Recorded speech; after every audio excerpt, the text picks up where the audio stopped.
Catholic News Roundup is brought to you in part by PewSitter.com, your online Catholic newspaper for the third millennium, CatholicMediaCoalition.org, in line with the Church, online with the world. And TheAmericanCatholic.com, politics and culture from a Catholic perspective.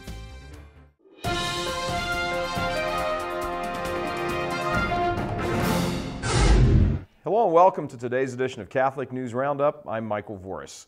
Obama administration imposes global gay policy. The Obama administration is spreading its pro-homosexual policy around the world, and some 80 countries have responded to his declaration of support. According to LifeSite News, the administration released a statement at the UN's Human Rights Convention in Geneva dedicating its support to homosexual activists across the world.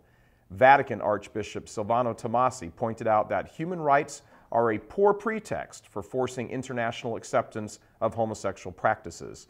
He reminded the UN that, quote, people are being attacked for taking positions that do not support sexual behavior between people of the same sex, end quote, commenting further that those who voice opposition to homosexual acts can be stigmatized, harassed, and even prosecuted. However, the Obama administration's document completely ignores the suffering of those who lack the freedom to express opposite views, as well as the rights of the unborn. Despite this rather narrow view of human rights, the U.S. ambassador to the Human Rights Council says she is proud of the declaration and that the U.S. government is firmly committed to supporting the right of homosexuals to live free of fear and violence, but she makes no mention of the violence committed in abortion mills around the world. Irish court upholds free speech. The decision by the Belfast city government to ban a Christian church's print ad because it was deemed homophobic was overturned yesterday by the Irish High Court.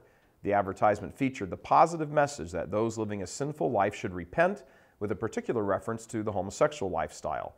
The High Court justice who heard the case stated that the ad wasn't likely to promote violence and was a genuine attempt to stand up for religious beliefs and encourage others to bear witness. A church spokesman says that the court's decision is a landmark one, defending the rights of all Christians to speak the words of the Bible in public. Pfleger Pflunks Out. After 30 years, the sometimes controversial priest Father Michael Pfleger of Chicago has been ordered to leave his parish, and he's not going quietly.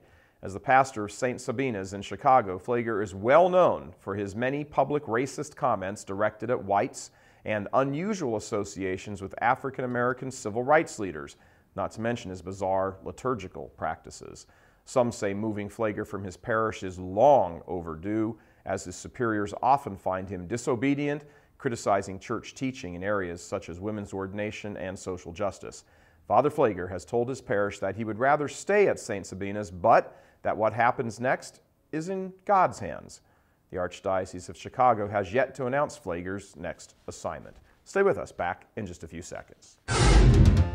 Catholic News Roundup is brought to you in part by NewOxfordReview.org, the voice of Catholic Orthodoxy, in print and on the web, and RenewAmerica.com, expanding the influence of America's grassroots in the cause of freedom. CatholicUnderground.com, the podcast about our Catholic faith and new media. Middle Eastern Christians facing martyrdom. The Vatican is increasingly concerned about the impoverished and threatened state of Christians in the Middle East.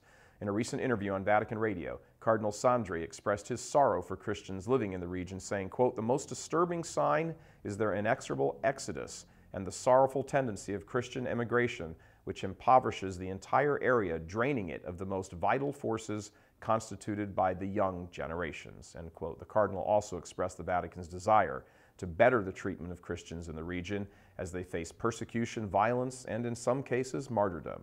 Sandri is the prefect of the Congregation for the Eastern Churches and works tirelessly for their support both politically and financially. And lastly, Anglican Divide.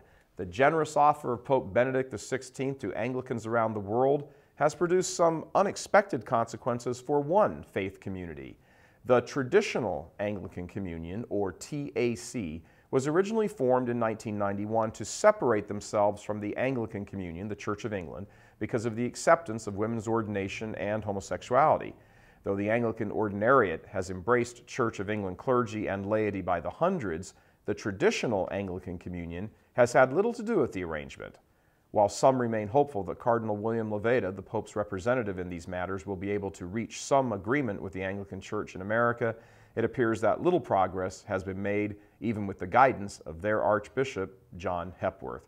Interestingly, Hepworth is a former Roman Catholic priest. I'm Michael Voris. Thanks for tuning in. Be sure and tune in tomorrow for your daily dose of Catholic News Roundup right here on RealCatholicTV.com. And be sure and check out The Vortex today, where we talk about La Dolce Vita. Thanks for tuning in. Be sure and tell your friends about us. And as always, God bless you.